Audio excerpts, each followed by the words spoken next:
Now, can we talk about this, James Morrow? In our house, Bluey is God. Okay, Bluey, the Australian TV character, this beautiful little cattle dog. Amazing, right? Amazing. I've got two little girls. They literally fit into the roles of Bluey, the big sister, Bingo, the little sister. No one is as perfect as Dad. Mum, well, she's just like every other great mum that is around. But apparently, a cartoon about a dog is not diverse enough. This was written today on a taxpayer-funded website today, which is, where are the disabled, queer, poor, gender-diverse dogs of colour and single-parent families in Bluey's Brisbane? If they are in the background, let them come forward. How is Bluey not diverse enough? Well, I don't know. I mean, there's only one breed of dog there. You know, they're all cattle dogs. There's no, spaniels. There's no beagles. There's no dachshunds. I mean, do I need to spell how caninist this really is, Paul? Guys, I mean, but it's a serious point, though, is that there is somebody who is getting money from the taxpayer who wrote this very long essay all about ABC Bluey. There's a lot of other parts of the essay. You got to acknowledge that. But then to go on and try and push this delightful children's cartoon through this frame of wokeness. I mean, what's a queer dog? What is he even talking about? But also, dogs of colour, she's blue. Her sister is orange. All right? Yeah, but you know who else was orange? Donald Trump. So that could be the problem. What a dog whistle. Now the thing is, Jenna, this is a massive cultural export. Like, honestly, and I know it's not a great example to bring up right now, but not since Neighbours and Home and Away has there been a global cultural export like Bluey. An Australian idea that comes through Queensland that kids have loved here, that's on Disney in the United... It's Wiggles big, right, around the world.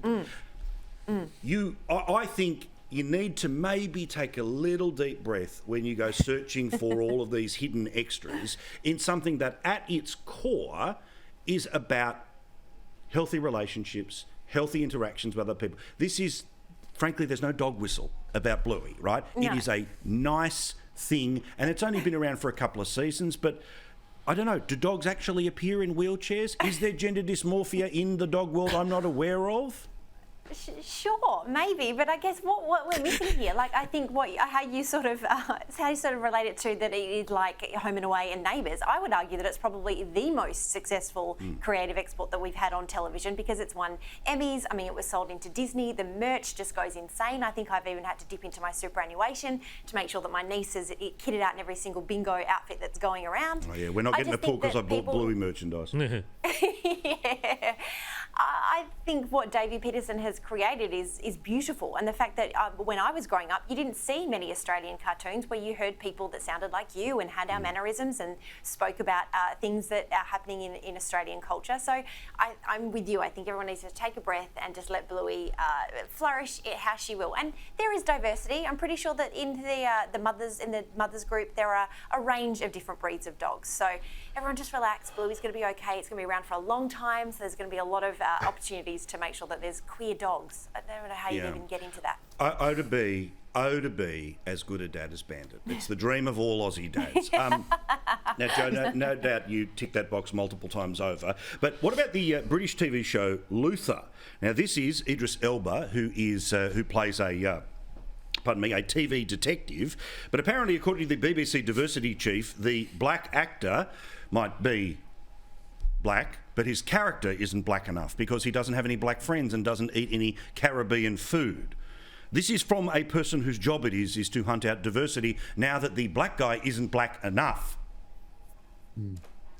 It's even worse than you think, Paul, I'm afraid. If you want to talk about inauthenticity and not properly reflecting the environment they were dealing with, I've just been told that in Idris Elba's previous role as Stringer Bell in The Wire, none of the actors were even using real bullets. It was all just, I know, it's terrible, isn't it? Don't trigger me, dude. Where's the commitment? It's very much sort of two types of people in the world, I think, with this. It's the person who has enough time and money to be able to sit around and daydream about their perfect little utopia and then measure the real world as they know it, which is usually not the real world as most people experience it, but at least the little bubble that they inhabit, and then complain about that utopia not being realised by what they're sort of seeing when they wake up and look around them in their little nice Victorian terrace. And so nothing is ever good enough. And the irony with the Bluey stuff in particular, the irony is, of course, Bluey was already groundbreaking. Bluey has been hailed as being a really modern, thoughtful, intelligent show about parents and the real problems they have raising young kids, answering those questions, dealing with things like imaginative play, the sort of issues that Bluey's mum has. Sometimes she wants alone time, stuff that never gets a look in usually at in normal cartoons. And of course it's Australian as well. This is why everybody absolutely loves it. In fact, I know a bloke who managed to somehow get a hold of the email address the guy created and keeps bombarding him with child-rearing questions. And the other thing that really just gets me about this is there another cartoon somewhere out there about, you know, a queer disabled dog that was knocked aside so that Bluey could get a rails run in the prime time? And this is the other thing, and this is the other thing with woke culture. If you don't like it, write one yourself.